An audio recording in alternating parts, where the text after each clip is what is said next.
एक सवाल अक्सर पूछा जाता है, कमेंट बॉक्स में भी पूछा जाता है और डिबेट में विपक्ष के प्रवक्ता भी पूछते हैं कि सवाल सरकार से पूछना चाहिए, विपक्ष से नहीं। यह बात तो सही है कि सरकार से सवाल पूछना चाहिए, लेकिन विपक्ष से सवाल क्यों नहीं पूछना चाहिए? सरकार क्या कर रही है, उसकी क्या दिशा है, उसकी विचारधारा क्या है, तो स्पष्ट दिखता है। और जो कार्य कर रही है उस पर सवाल तो पूछना चाहिए सरकार को, लेकिन विपक्ष से भी सवाल पूछना चाहिए, क्योंकि विपक्ष सत्ता में आना चाहती है और जब वो सत्ता में आएगी तो मेरे लिए क्या लेके आएगी, यह जानने का तो अधिकार मेरा है। ये बस यूं ही सत्ता पक्ष बढ़िया नहीं लग रहा है तो विपक्ष को बुला लें और हो सकता है विपक्ष उससे भी खराब निकल जाए, इसकी क्या गारंटी है? इसलिए पहले तो विपक्ष से सवाल पूछना हमारा जरूरी है। जब तक हम उसकी रूपरेखा को नहीं जानेंगे तब तक हम उसको सत्ता में नहीं ला सकते हैं।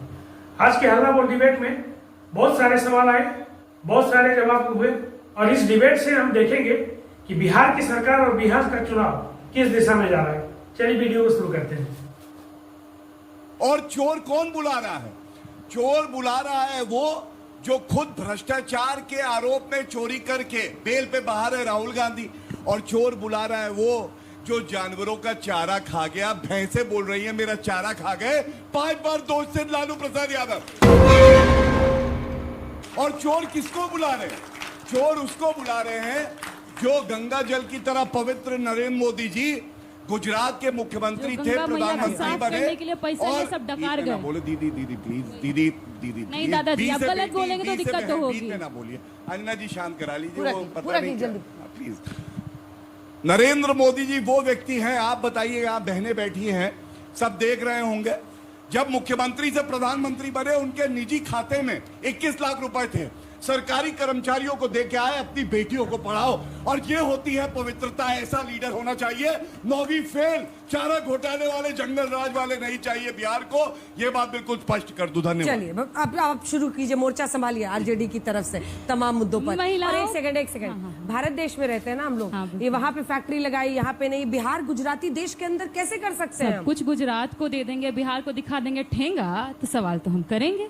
प्रति लाख व्यक्ति गुजरात में 11 किलोमीटर सड़क है, बिहार में 5.2। 47 लाख करोड़ का MOU साइन करवाया मोदी जी ने वाइब्रेंट गुजरात में, गुजरात के साथ, बिहारी के लिए 0। उसके अलावा अभी बोल रहे थे कि गुजराती से दिक्कत है। अरे भैया, आपके जो प्रदेश महामंत्री जिनको बना है ना, भिखूभाई दलसानिया, जो अमित शाह को वोट दिए थे लोकसभा चुनाव में, उनको बिहार का वोटर बनवा दिए हैं ये लोग। और इंटरेस्टिंग तो ये है, वोटर लिस्ट में उनका नाम बिहार में गुजराती में लिखा है। कौन भी ये लोग गुजराती लिखता है भाई? कौन भी ये लोग गुजराती बोलता है? सवाल तो पूछेंगे। उसके अलावा टेक्सटाइल पार्क, PM मित्र पार्क, बिहार को कितना दिया आपने? 0। अभी GST पर बात हो रहा था ना, GST पर खाखड़े पर लगा दिया 0% GST। बहुत बढ़िया, पूरा देश खाखड़ा खाए, हम भी चाहते हैं। बिहार के पैक्ड मखाने पर 5% क्यों लगाया है? ये सवाल नहीं हम पूछे क्या? और आते हैं बिहार में राजनीति किस पे करना चाहते हैं मैं बताती हूँ। मुद्दा है नहीं ना, मुर्दों पे राजनीति करते हैं, जंगल जंगल चिल्लाते हैं। अभी आए थे प्रधानमंत्री जी, वहाँ विदेश में हंसी ठिठोली ही कर रहे हैं, और यहाँ आते हैं रोना, आंसू बहा रहे थे। आंसू बहाएंगे, कैसे आंसू बहाते हैं भाई? ये सवाल हम करते हैं कि गाली देना किसने सिखाया?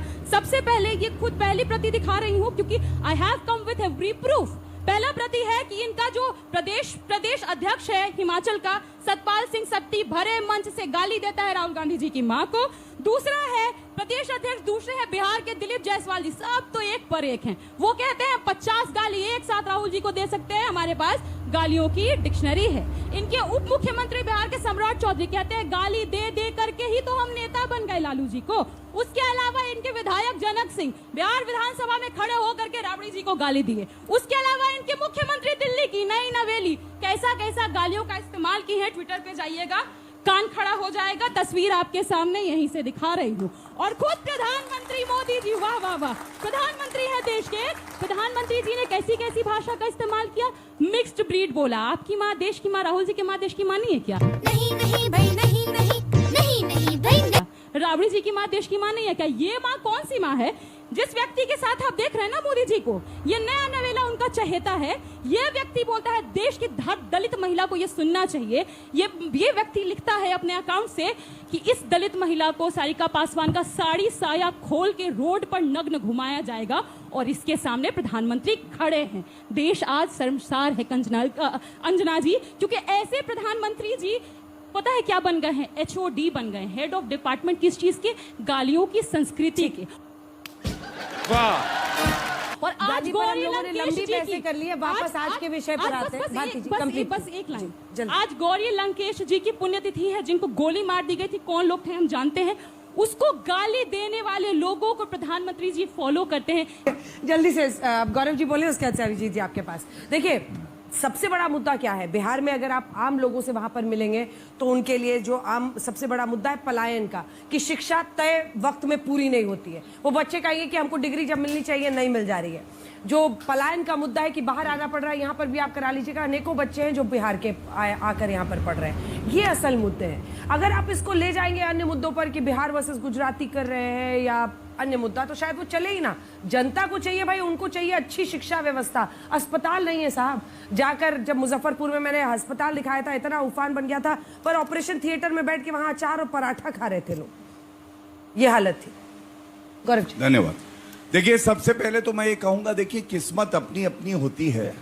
जिसको बता रहे हैं कि बाहर से, गुजरात से लोग आ गए हैं, तो ये देश अखंड है। हमारी केवल एक पहचान है और वो पहचान है भारतीय होने की। और एक बेटा पैदा होता है, उसके पास उपनाम नहीं था यादव, चारा घोटाले वाले, या नकली गांधी, नेशनल हेराल्ड घोटाले वाले। उसका नाम था नरेंद्र मोदी।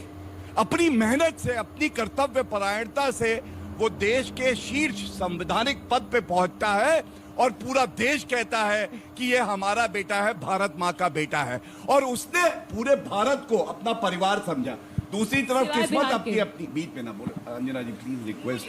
वो दीदी पता नहीं उखड़ी उखड़ी रहती है, पता नहीं बी से बहन है हमारी, लेकिन पर बी से बिहार क्यों नहीं याद बर्दाश्त आता नहीं है? कर पाती। बी से बिहार क्यों नहीं याद आता बारी है? बारी से ये आदत से मजबूर है, कोई बात नहीं। आप लक्षण आपको ये सुधार क्या लीजिए, है ना, मदद जब से मजबूर नहीं हार होंगे। का पता चल जाता है तो ऐसे दर्द होने लगता है। अब ये घबराती है एक लाइन में, कहीं चोट ना लगे। और मैं एक बात घबराते नहीं है। दीदी, मैं इतना ही कहूंगा, परकटी महिलाओं को आरक्षण का लाभ मिलेगा। लालू प्रसाद यादव ने बोल दिया था। आप परकटी लालू जी ने कहा दलित पिछड़ी महिलाओं को भी आरक्षण का लाभ मिलना चाहिए। आप लोग इसके खिलाफ एक सेकंड, झूठ फैला रहे हैं। शरद यादव ने बोला। एक मिनट, शरद यादव महिला, एक बार फिर से सुनिए, कंफर्म सुन कीजिए, लीजिए। इसको रिसर्च टीम से कह रही हूँ मैं, कंफर्म और कीजिए। जब बट मेरी महिला नजर में आरक्षण शरद यादव ने आया कहा था तो लालू प्रसाद यादव के सांसदों ने बीच में नहीं, मैडम अपोज किया था। मैडम अपनी बात में मौका दूंगी, हाथ उठाइए, प्रॉमिस। तो मेरा अब पहला- 1 घंटे की बहस है। पहली बात, किसी ने पूरे देश को परिवार समझा और दूसरे परिवारवादी अपने परिवार को नहीं संभाल पाए।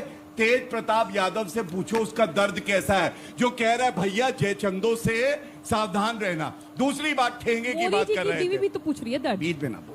अंजना जी प्लीज, आई रिक्वेस्ट। ये मतलब मैंने रिक्वेस्ट कर दिया मैम, आपसे बार बार रिक्वेस्ट कर रही हूँ। अभिजीत जी भी खड़े हैं ना। पर्सनल जाते हैं ना अंजना जी, पर्सनल ये जाएंगे, अच्छा हमारे नहीं पास ना लगता। जाओगे। अच्छा नहीं लगता है ये। अभिजीत जी I'm ordering you just sit down. भी पर्सनल सुन रहे हैं, मैं लेकिन बीच में अपनी बोला बारी का था, इंतजार कर रहे हैं। मैं सबसे कह रही हूँ, यहाँ जो उन्होंने भी युवक आपके बैठे, बीच, क्या ऐसी चर्चा अगर वो भी आपके बीच में जहाँ बोलेंगे मैं हर रोकूंगी, लाइन में बट बोला डोंट जाए। मेक इट अ शाउटिंग एक मैच संवाद मैम, होना प्लीज चाहिए।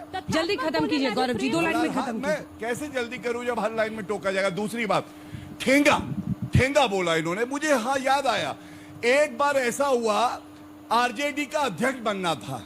बात करते हैं ओबीसी की, लेकिन आज तक परिवार के बाहर का अध्यक्ष नहीं बना।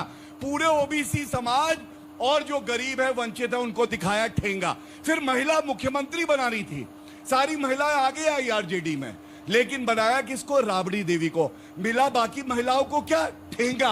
और यही इसीलिए जनता इनको क्या दिखाएगी? चुनाव के परिणाम आएंगे, ठेंगा। ये होने वाला है। और एक बात मैं और चलिए, अब सवाल लेंगे जल्दी से। तथ्यात्मक एक लाइन में, पढ़ लिख के आए, अच्छा लगेगा। देखिए ठीक है, तेजस्वी यादव 4वीं फेल, 9वीं फेल, पूरा परिवार फेल, लेकिन हमारी बहन जो बी से है, बहन ये तो पढ़ लिख के आई है ना। गौरी लंकेश की जब हत्या हुई, किसकी सरकार थी बताइए? कांग्रेस की सरकार थी। और उस पर हमसे सवाल पूछ रहे हैं, इनको ये भी तथ्य नहीं पता। अभिजीत, मेरा नाम अदिति सोलंकी है। मेरा क्वेश्चन आप सबसे ही है, do you think it is good representation for the youth? Hindi में सवाल पूछ सकती हैं? ठीक। आपको क्या लगता है ये यूथ के लिए अच्छी रिप्रेजेंटेशन है क्या, कि आप सब लोग जिस तरीके से दूसरे लीडर्स की टांग खींचते हैं, उनको गालियां दी जाते हैं, बार बार ये क्वेश्चन आ रहा है कि गालियां दी जा रही है, आपको क्या लगता है कि यूथ के लिए अच्छी रिप्रेजेंटेशन है कि मेजर टॉपिक ही ये हो गया है कि गालियों पे बात हो रही है? बजाइए ताली, जबरदस्त। ये सवाल जोर से ताली बजाइए। ये सवाल ना आप प्रधानमंत्री जी से भी पूछिए, यहाँ पर बहुत भाजपा के हैं, उनके शीर्ष नेतृत्व से भी पूछिए, सबसे पूछिए कि व्यक्तिगत टिप्पणी क्यों देते हैं। आप बताइए, एक गरिमा होती है किसी पद की, मैं बात बिल्कुल मानता हूं आपकी बात, एक गरिमा होती है किसी पद की, एक शान होता है, तो क्यों देते हैं ये बताइए आप। लेकिन उस पद को तो चोर कहते हैं आपके नेता। हमने उस पद को नहीं, हमने जो यहाँ पर व्यवस्था है, जो प्रणाली है, जो हो रहा है, उसको हम कहते हैं कि यहाँ पर बेईमानी हो रही है, ये हम कह रहे हैं। आपके भी अनेकों नेताओं का उदाहरण है, जवाब तो दोनों को देना होगा, गाली दोनों तरफ से आती है। अपनी बहन की बात का समर्थन करते हुए एक बात कहूंगा, बिल्कुल आप उन नेता को आदर्श समझिए, और एक उदाहरण मैं पेश कर देता हूं। मुझे ये यकीन है, और इसलिए मैं भारतीय जनता पार्टी का सेवक हूं, कि अगर राहुल गांधी पे कोई बुरी नजर से देखेगा बाहरी भारत से, तो नरेंद्र मोदी जी खड़े हो जाएंगे। अगर गोली चलेगी तो नरेंद्र मोदी जी खड़े होंगे, क्योंकि वो देश के प्रधानमंत्री है, हर नागरिक की रक्षा करना उनका कर्ज है, फर्ज है। और एक बात और बताऊं, आप बताइए, पीवी नरसिम्हा राव किस पार्टी के प्रधानमंत्री बने थे? देश के प्रधानमंत्री थे कांग्रेस के। भारत रत्न किसने दिया?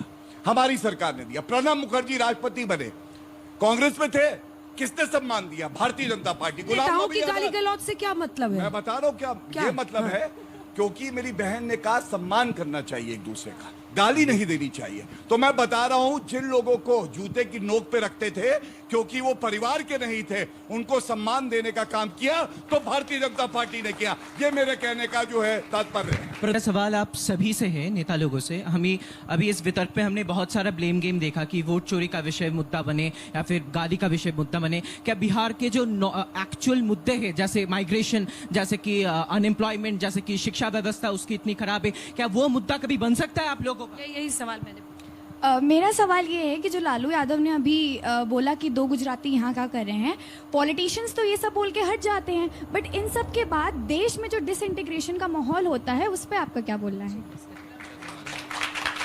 मेरा सवाल बीजेपी से है। देश में अभी फिलहाल में एक ट्रेंड देखने को मिल रहा है कि सरकारें पूरे 5 साल तक रोजगार को रोक के रखती हैं, और जब चुनाव आता है तो उसी टाइम पे धड़ल्ले से नौकरियों की बाढ़ आ जाती है। इसको लेकर आप क्या? सामान भी सस्ता होता है। जवाब दीजिए। अंजना जी, मैं जवाब दे देता हूँ। बिहार भाई भी कुछ कहना चाहते हैं और मैं भी जोड़ना चाहता हूँ, मैं अपनी बात रख लेता हूँ। और वो बिहार में 7 लाख सरकारी नौकरियां दी जा चुकी हैं, और स्वरोजगार के योजनाओं से 27 से 28 लाख लोगों को रोजगार उत्पन्न किया गया है, और 3 लाख वैकेंसी निकला हुआ है, और यह प्रक्रिया चल रही है। आप बताइए कि भारत के किस राज्य में इस तरह से सरकारी नौकरियां दी जा रही है? और ये दोनों जा रहे हैं ना, जो उत्तर प्रदेश के 2 लड़के जिनको आप लोगों ने कहा, ये दोनों बिहार के लिए 2 लकड़बग्घे हो गए हैं। पूरे देश में बचपन से यही पढ़ाते हैं, एकता सबसे बड़ी चीज है।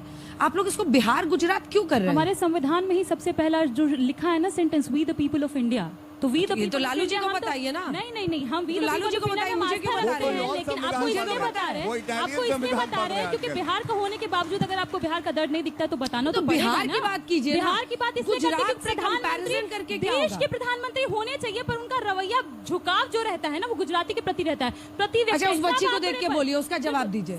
चिल्लाने से नहीं होगा। नहीं, वो कह रही है इंटीग्रेशन का क्या होगा? चुनाव तो खत्म हो जाएगा। सुनिए ना अंजना जी, प्रति व्यक्ति आए, फैक्ट्स पर बात करते हैं। प्रति व्यक्ति आए गुजराती की 32,000 रुपए महीना, बिहारी की 5500 क्यों है? 20 साल से किनकी सरकार? इनकी सरकार है ना। दूसरा, आपने कहा कि पूर्णिया में जा रहे हैं अब मोदी जी, पता नहीं क्या क्या उद्घाटन करने के लिए, शिलान्यास करने के लिए चला था बीच में बिगिनिंग में। अभी फिर दरभंगा भी तो 2 बार चले गए, आज तक एक पिलर नहीं खड़ा हो पाया है बिहार। बिहार तो आपको बताना चाहिए, आप विपक्ष हैं।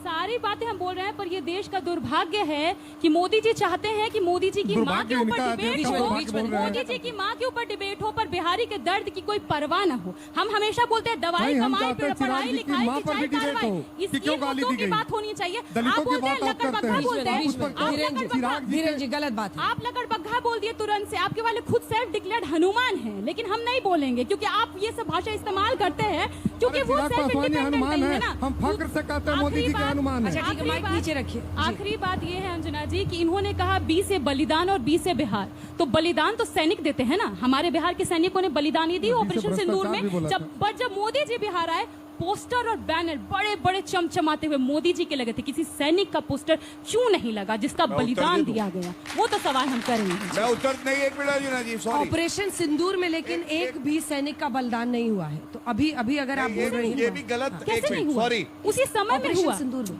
उसी समय में हुआ, उसी समय में हुआ ऑपरेशन सिंदूर में। जिस समय में हम जंग लड़ रहे थे, सॉरी, जिस समय में हम जंग लड़ रहे थे, वो अलग बात है। ऑपरेशन सिंदूर में किसी का बलिदान नहीं हुआ, लेट्स नो दैट। एक मिनट, प्लीज रिक्वेस्ट है प्रधानमंत्री जी पे, मैं 10 सेकंड लूंगा, ज्यादा नहीं, आपको तंग नहीं करूंगा, जल्दी वादा है मेरा।